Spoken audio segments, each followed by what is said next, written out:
जय हिंद दोस्तों। मैं प्रमोद कश्यप आशा करता हूं कि आप लोग अच्छे होंगे। अभी हम पंचदमिया गांव में हैं और यहाँ के एक एनजीओ संस्था में बीते 3 दिनों से प्रशिक्षण ले रहे हैं। यहाँ के सचिव है डॉक्टर अभयनाथ सिंह जी, जिनके देख रेख में हम इन चीज़ों को सीखे हैं। तो आज इनसे हम एनजीओ से संबंधित कुछ प्रश्नों पर चर्चा करेंगे। सबसे पहले तो आपका बहुत बहुत धन्यवाद, आप अपना बहुमूल्य समय हमारे लिए निकालें। धन्यवाद। सबसे पहले आप अपना परिचय दीजिए। मेरा नाम हुआ डॉक्टर अभयनाथ सिंह। हम जागृति कला केंद्र के सचिव हैं और ये संस्था वैशाली जिला के ग्राम पोस्ट पंचदमिया हरिपुरा सराय रोड में स्थित है और जागृति कला केंद्र के द्वारा भारत की पहली महिला किसान क्लब ममता महिला किसान क्लब का गठन किया गया है और ये इस क्लब के द्वारा 1000 महिलाओं को प्रशिक्षण दिया गया है। उनको दूसरे राज्यों के बड़े बड़े विश्वविद्यालयों में परिभ्रमण करा करके उनको नई तकनीकों की जानकारी दी गई है। ग्रामीण महिलाओं को संगठित करके, जागरूक करके और उनको प्रशिक्षित करके स्वावलंबी बनाने का कार्य जागृति कला केंद्र के द्वारा ममता महिला किसान क्लब के सदस्यों को किया जा रहा है। आज मेनली हम एनजीओ से संबंधित कुछ प्रश्नों पर चर्चा करेंगे। तो सबसे पहला हमारा क्वेश्चन है, एनजीओ क्या है? एनजीओ का फुल फॉर्म होता है नॉन गवर्नमेंट ऑर्गेनाइजेशन। इसका हिंदी हुआ गैर सरकारी संगठन। इसका उद्देश्य है सरकार का इसका जो गठन किया गया गैर सरकारी संस्था का, कि जो सरकार के द्वारा जो अधूरे कार्य है जी। या सही स्तर पर लोगों के द्वारा नहीं पहुंच पा रहा, क्या उनके पास इंफ्रास्ट्रक्चर और मैन पावर की कमी है, तो उस चीज़ को दूर करके ग्रामीण क्षेत्रों में जो योजनाओं से वंचित हैं उन लोगों के तक उन योजनाओं का लाभ पहुंचाने का कार्य करने का काम संस्था के द्वारा किया जाता है।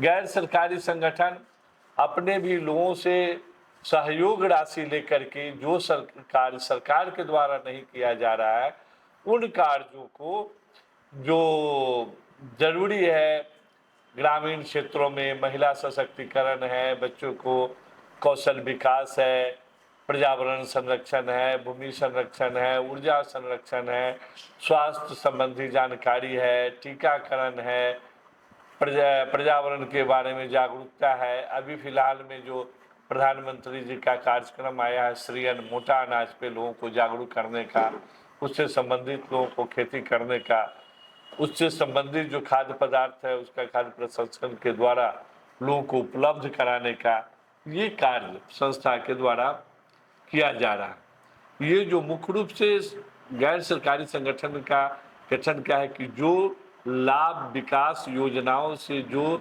लाभ से वंचित हैं उन तक लाभ पहुंचाने का, उनको जागरूक करने का ये काम संस्था के द्वारा किया जाता है।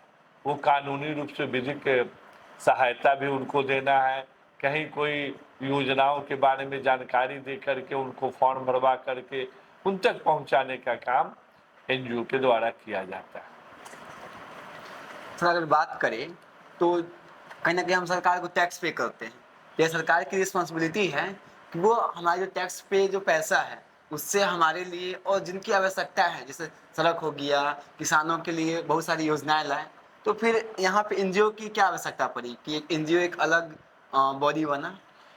सरकार की जो योजनाएं बनती है, पंचवर्षीय योजनाएं बनती है जी। योजना के कार्यान्वयन में काफी समय लगता है। धरातल पर आते आते कभी कभी ऐसा होता है कि 5 साल भी बीत जाता है। जी।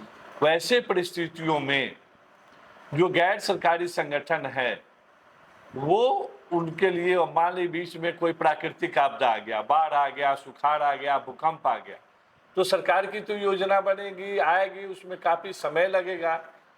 तो उस परिस्थिति में जो प्राकृतिक आपदा में संस्था के लोग सब वॉलंटियर स्वयंसेवक संघ वो लग कर के लोगों को वो उनको लाभ पहुंचाने का काम संस्था के द्वारा किया जाता है। सरकार की तो योजना चल रही, फिर सरकार की योजना में कहाँ कहाँ परेशानी है, लोग तक वो पहुंच रहा है कि नहीं पहुंच रहा है, वो पहुंचाने में क्या कठिनाई है, जी। तो आम जनता और सरकार के बीच कड़ी का काम करती है गैर सरकारी संगठन एनजीओ। अगर हम बात करें कि आप बोले कि एनजीओ जो है वो आपदा में काम करती है, किसानों के लिए काम करती है। इसके अलावा क्या-क्या क्षेत्र है जिसमें एनजीओ काम करती है? देखिए, पहले तो अब तो साक्षरता दर बढ़ा है, पहले साक्षरता के क्षेत्र में भी काम किया जाता था, स्तनपान था, लोगों के जनसंख्या नियंत्रण हेतु विद्याकरण का कार्यक्रम था, टीकाकरण के लिए जागरूकता का काम था।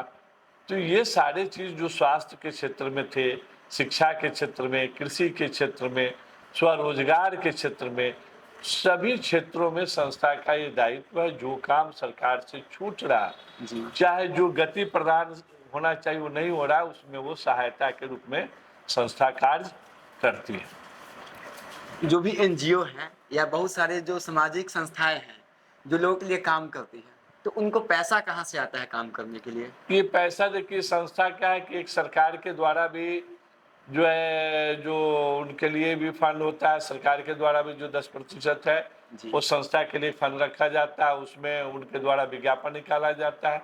उस विज्ञापन के आलोक में जो योग्य संस्था होती है उनका चयन किया जाता है। संस्था के द्वारा समय पर कार्य करके उनका उपयोगिता प्रमाण पत्र दिया जाता है, बिल वाउचर प्रस्तुत किया जाता है। एक तो सरकार के द्वारा होता है, जी। और जो पैसा सरकार नहीं देती है तो संस्था का काम है कि वो अपना सदस्यता शुल्क के रूप में लोगों से पैसा लेकर के, चाहे जो बड़े बड़े लोग हैं वो फंडिंग करते हैं, विदेशों से भी लोगों को फंडिंग होती है, तो लोगों से लेकर के भी जन कल्याणकारी योजनाओं को करने का लक्ष्य संस्था का होता है। क्या सही में जो एनजीओ हैं, वो लोगों के लिए काम करती हैं या जस्ट दिखावा होता है कि हम काम कर रहे हैं? नहीं, काम करती है संस्था में, पहले वाली बात नहीं है, कोई जी। घपलाबाजी नहीं है।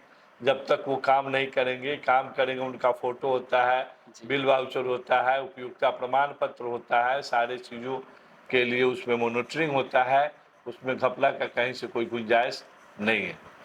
अगर हम बात करें कि ट्रस्ट और एनजीओ में क्या अंतर है?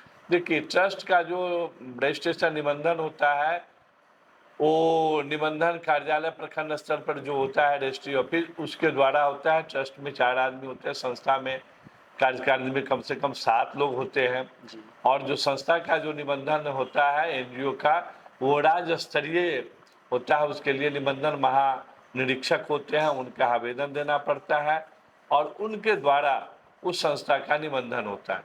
ट्रस्ट और एनजीओ में काफ़ी अंतर है, ये राज्य स्तरीय है, इसका एक अलग सब नियम कानून है और ट्रस्ट का एक नियम कानून अलग है। ये छोटे स्तर पर है और ये व्यापक स्तर पे है।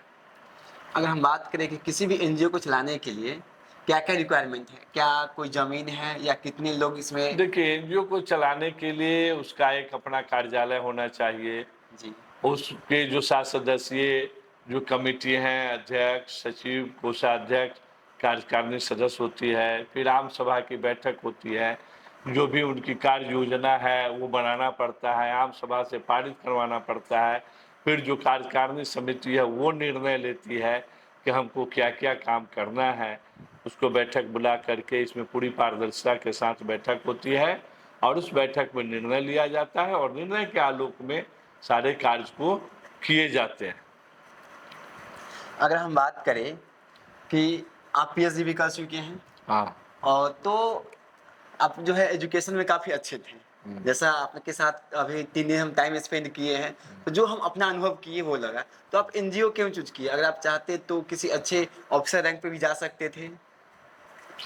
देखिए, जो ग्रामीण व्यवस्था है, जी। आज के भी दिन में ग्रामीण व्यवस्था में और शहरी व्यवस्था में काफ़ी अंतर है। जी। जो लाभ लोगों को अंतिम पायदान पर जो गांव की गरीब महिला, किसान और जो युवा है, जी। उन तक कोई उन योजनाओं का लाभ नहीं मिल पा रहा था। तो मेरा शुरू से था कि गांव में हम देखते थे कि लोग कैसे सरकारी योजनाओं का भी लाभ नहीं ले पा रहे। उनके पास जानकारी का अभाव था, उनके पास संसाधन का अभाव था, उनके पास ज्ञान का अभाव था। तो वो सारे चीज़ों को हम देख करके देखे कि गरीबों की सेवा करना प्राथमिकता है, जो ज़रूरतमंदों को लाभ पहुंचाना सबसे बड़ा धर्म है और अपना कर्तव्य है। अपना तो लोग जीवन यापन करिए ले रहा है किसी तरह से, लेकिन लोगों की मदद के लिए लोग आए ऐसे परिस्थिति में हमने इसको काम क्यों किया, और जो हम क्लब बनाए ममता महिला किसान क्लब, उसके तहत गांव का कार्यक्रम गांव में और किसानों का कार्यक्रम किसानों के बीच में। आज भी जो किसानों का जो कार्यक्रम होता है शहर में होता है, होटल में होता है, सरकार के द्वारा जो भी कार्यक्रम के शहर में किए जाते हैं, गांव में इस तरह का ये कार्यक्रम नहीं होता है। देश में कहीं भी जो हमारी संस्था जागृति कला केंद्र जो किसान मेला, कृषि प्रदर्शनी, संगोष्ठी का आयोजन अपने संसाधन से, बगैर सरकार से 1 रुपया लिए हुए, किसी से सहयोग लिए हुए, अपने सदस्यता शुल्क और अपने राशि से इस तरह का जो कार्यक्रम किया जाता है, भारतवर्ष में कहीं दूसरे जगह अन्यत्र नहीं किया जा रहा है। हम लोग 23 वर्षों से इस कार्यक्रम को पंचदमिया में कर रहे हैं और उस कार्यक्रम का काफ़ी फीडबैक आ रहा है। हम लोग सरकार से लड़ करके राष्ट्रीय महिला किसान दिवस घोषित करवाए। यहाँ हमारे गांव में भारत सरकार के कृषि मंत्री, तत्कालीन कृषि मंत्री श्री राधा मोहन सिंह जी 11 मार्च 2017 को आए थे। राज्य सरकार के जो भी कृषि मंत्री है वो आते हैं, कृषि विभाग के बड़े पदाधिकारी, कृषि उत्पादन आयुक्त, कृषि निदेशक, उद्यान निदेशक, भूमि संरक्षण निदेशक, नाबार्ड के कार्यपालक निदेशक, मुख्य महाप्रबंधक, एशियन डेवलपमेंट बैंक के बामेती के निदेशक, कृषि विश्वविद्यालय के कुलपति, सारे लोग, कृषि वैज्ञानिक, पदाधिकारी, समाज सेवी, माननीय विधायक, माननीय सांसद लोग इस कार्यक्रम में भाग लेकर के लोगों को मार्गदर्शित करने का काम करते हैं। अगर हम बात करें तो आपका हम देखे हैं किसान की ओर ज़्यादा झुकाव है, क्यों? किसान अभी भी जो है, किसान वो काफ़ी पिछड़ा हुआ है जी। किसान से बेबस और लाचार इस धरती पर कोई आदमी नहीं है। प्रकृति से भी लड़ती है, समाज में भी इसका सम्मान कम है। जब काफ़ी धूप होता है, जब गेहूं की कटनी शुरू होती है, उसके बाद जब दौनी होता है, पछिया बहता है, तभी उसमें दौनी होता है। उस समय लोग अपने घरों में एसी में और पंखा में बैठे रहते हैं और किसान पछिया हवा बहने का इंतजार करता है और उसी पछिया उस धूप में गेहूं की दौनी करता है। जब बरसात होता है, लोग घर के छत के नीचे या छाता लेकर के करते हैं। उसी समय में किसान खेत में जाता है, कदवा करता है और कदवा करके धान रोपता है, तब लोग चावल खाते हैं। फिर ठंडा जब धान करता है तो ठंडा होता है, लोग रजाई में ओढ़ करके सोए रहते हैं, सभी करते हैं। उस परिस्थिति में भोर में सुबह उठ करके उस ठंड भरी अति दिन में, अगहन में, कार्तिक में वो लोग किसान लोग धान को पीटने का काम करते हैं। जी। तो प्रकृति के करते हैं, जो बाढ़ और सुखाड़, कीट, व्याधि, आंधी, तूफान जो भी आते हैं उससे फसल को ही नुकसान होता है। तो किसान बेबस और लाचार होते हुए भी लोगों का जीवन पाल कर रहा है। किसान अन्नदाता ही नहीं, जीवन दाता। तो किसानों की समस्याओं को लड़ने वाला नहीं है। हम चौधरी चरण सिंह जी के अनुयायी हैं और वही एक किसान नेता थे। तो मैं भी एक किसान परिवार से आता हूँ, बड़े किसान परिवार से आता हूँ, तो मुझे मालूम है किसानों की क्या क्या समस्या है। उस समस्याओं के समाधान के लिए मैं शुरू से अपने निहित स्वार्थों को त्याग करके, जी। हमारे जो भी संबंधी है, भाई है, जो भी दोस्त है, हमसे काफ़ी आर्थिक रूप से काफ़ी आगे निकल गए, लेकिन सबसे हम पिछड़े हुए होते हुए भी हम किसानों के लिए काम करते हैं। हम किसानों पर लिखे हैं कृषि में महिलाओं की भागीदारी, जिसका मूल्यांकन हॉल दिल्ली में लोकार्पण हुआ था, पटना के विधायक क्लब हॉल में लोकार्पण हुआ था। हम बहुत सारे पत्रिकाओं में लिखते हैं, सब कुछ करते हैं, इस पर कार्यक्रम करते हैं। बराबर स्वास्थ्य शिविर लगता है, उसमें बड़े बड़े मेदांता के आते हैं, ये प्रज्ञा नेत्रालय के लोग आते हैं। सारे जो भी जन कल्याणकारी योजनाएं होती है जिससे लोग वंचित हैं, उन योजनाओं का लाभ हमारे गरीब को पहुंचाने का काम करने का मेरा शुरू से ये उद्देश्य रहा है। और ये मेरा है कि सभी को साथ लेकर के अपना निजी विकास नहीं करके सामूहिक विकास में हम आस्था रखते हैं और उससे हम खुश रहते हैं। सर अगर बात करें तो जो भी किसान से मिले, जो मेरे आसपास के किसान हैं, वो क्या बोले कि वो अपने बच्चों को इस कृषि का जो क्षेत्र है उसमें नहीं आने दे रहे हैं। तो हम लोग क्या कर सकते हैं, या जो आपकी संस्था है वो ऐसे क्या काम कर रही है जिससे जो युवा वर्ग है वो भी खेती कर सके? देखिए, पहले हम बताएं आपको कि कृषि में महिलाओं की भागीदारी, जी मेरा उसमें मुख्य उद्देश्य था कि जो कृषि का आकार है, यानी जमीन का जो आकार है वो घटते चला जा रहा है। जी एक माँ बाप को मान लीजिए कि 5 बीघा जमीन है, उसको 4 लड़के हुए तो 1.25 बीघा जमीन हुआ। फिर उसके जब लड़के हुए ये, क्योंकि जमीन नहीं बढ़ सकता है, जमीन घट सकता है लेकिन बढ़ नहीं सकता है। जो भी कार्य, विकास के कार्य होंगे जमीन पे ही होंगे। अस्पताल बनेगा, सड़क बनेगा, रेलवे बनेगा, मकान बनेगा, स्कूल कॉलेज जो कुछ भी होगा वो जमीन पे ही होगा। जी तो जमीन का आकार घट रहा है और विपरीत परिस्थिति क्या है कि जनसंख्या बढ़ रही है। अब दोनों विपरीत दिशा में जा रहा है, एक जी। तरफ जमीन घट रहा है, दूसरी तरफ जनसंख्या बढ़ रही बढ़ है। रही है। अब उसको हम लोग कैसे उसको ये करें?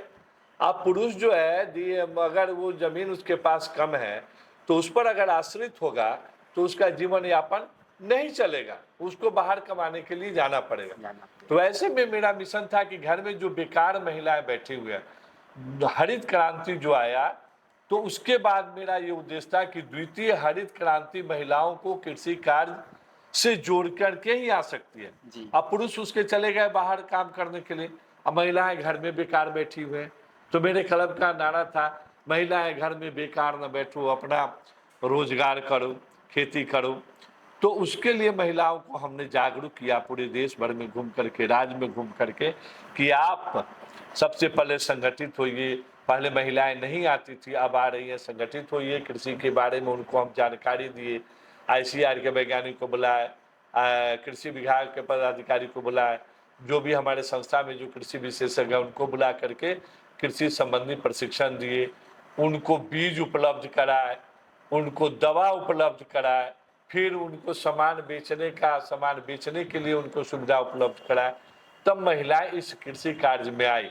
आज महिलाएं प्रशिक्षित होकर के और काफी आगे बढ़ी है, स्वावलंबी बढ़ी।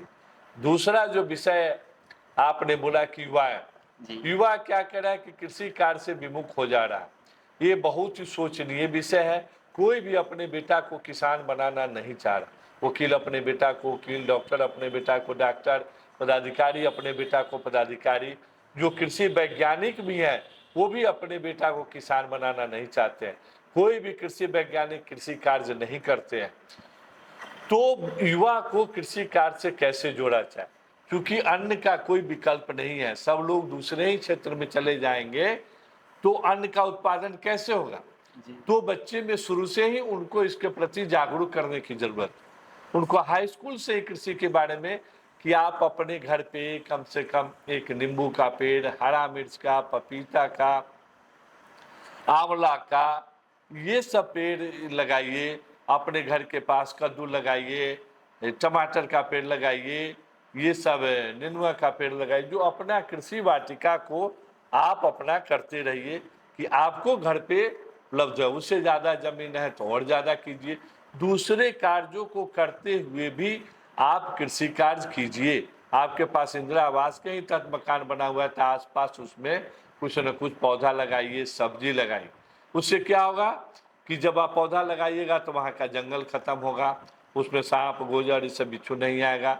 पर्यावरण उससे ये ठीक रहेगा, हरा भरा रहेगा, तो पर्यावरण की भी सुरक्षा हुई। आपके घर के चारों तरफ साफ सफाई हो गया और आपको ताज़ा सब्जी और फल भी मिल गया। इससे बेहतर क्या है? तो गृह वाटिका लगाना बहुत ज़रूरी है। सभी लोग अपने गृह वाटिका लगाएं और अपने से बच्चों को से ही पौधा लगाना चाहिए, अपने से पौधा नहीं लगाना चाहिए। अपने पौधा लगाने पर बच्चा उसमें पानी नहीं पटाता है, बच्चा जब पौधा लगाएगा तब उसमें वो पानी पटाएगा। जी तो उसको इससे जोड़ने के लिए हमने ये प्रयास किया है और 13, 14, 15 अक्टूबर को यहाँ पंचदमिया में अंतर्राष्ट्रीय कृषि संगोष्ठी हो रही है, कृषि मेला लगेगा, प्रदर्शनी लगेगा। उसका मुख्य विषय है कि कृषि में युवाओं की भागीदारी। युवा की भागीदारी हम लोग कैसे सुनिश्चित करेंगे?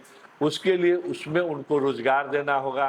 तो खाद्य प्रसंस्करण के क्षेत्र में मछली पालन है, मोती पालन है, मशरूम है, नर्सरी है, बीज उत्पादन है, हैचरी का है। इन सारे कार्यों में उनको लगा करके उनको हम स्वरोजगार देंगे, तब युवा वर्ग इसमें आएंगे। आज के भी डेट में सबसे बड़ा अगर रोजगार अगर कोई किसी क्षेत्र में है तो कृषि के ही क्षेत्र में। जी तो इसलिए कृषि का कोई विकल्प नहीं है, हम लोग की मजबूरी है कृषि कार्य को करना। और युवाओं को प्रेरित, जैसे मैंने महिलाओं को प्रेरित करके कृषि कार्य से जोड़ा है, उसी तरह से हम युवा को उसको प्रेरित करके, उसको जागरूक करके, प्रशिक्षित करके कृषि कार्य से जोड़ने का कार्य करेंगे। सर, जो अपना जागृति कला केंद्र है उसमें युवाओं के लिए क्या क्या प्रशिक्षण कार्य हो चुके अभी हैं? हम लोग जो है उनके लिए हम दिए हैं, जो महिला है उनको सिलाई प्रशिक्षण का कार्य करवाया है, जी। मोबाइल ट्रेनिंग का प्रशिक्षण दिलवाए हैं, रेशम कीट पालन का प्रशिक्षण दिलवाए हैं, मत्स्य पालन हेतु सब लोगों को प्रशिक्षण दिलवाए हैं और उनको बाहर भी परिभ्रमण पर भेजे हैं। और भी जो कार्य है कौशल विकास योजना के तहत हम उस योजनाओं को लेकर के आए हैं और उस कार्यक्रम को जारी रखते हुए उनको स्वावलंबी बनाने का कार्य कर रहे हैं। सर, क्या जो एनजीओ हैं, कभी कभी क्या होता है कि हम देखते हैं कि कोई फार्मा कंपनी जो है वो अपने दवाई को टेस्ट करने के लिए क्या करती है, एनजीओ को टारगेट करती है। और कभी कभी क्या होता है कि इससे बड़े पैमाने पर बच्चों को या जो भी उस इलाज का लाभ उठाने का प्रयास करते हैं उनको कुछ बीमारियों का भी सामना करना पड़ता है। तो क्या ऐसी कोई समस्या आपके सामने आई है? जरूरी अभी तक तो नहीं आई है, हम लोग के बीच में नहीं आई है ऐसा, हम लोगों को ऐसा कुछ संज्ञान में नहीं है। तो आज के लिए इतना ही। हमने एनजीओ के बारे में जो भी प्रश्न हमारे मन में थे वो सर से पूछे, और अगर लगता है कि कुछ और ऐसे प्रश्न भी हैं जिस पर हमें बात करने चाहिए तो वो कमेंट बॉक्स के माध्यम से आप हमें बता सकते हैं। तो आज के लिए इतना ही। जय हिंद। धन्यवाद।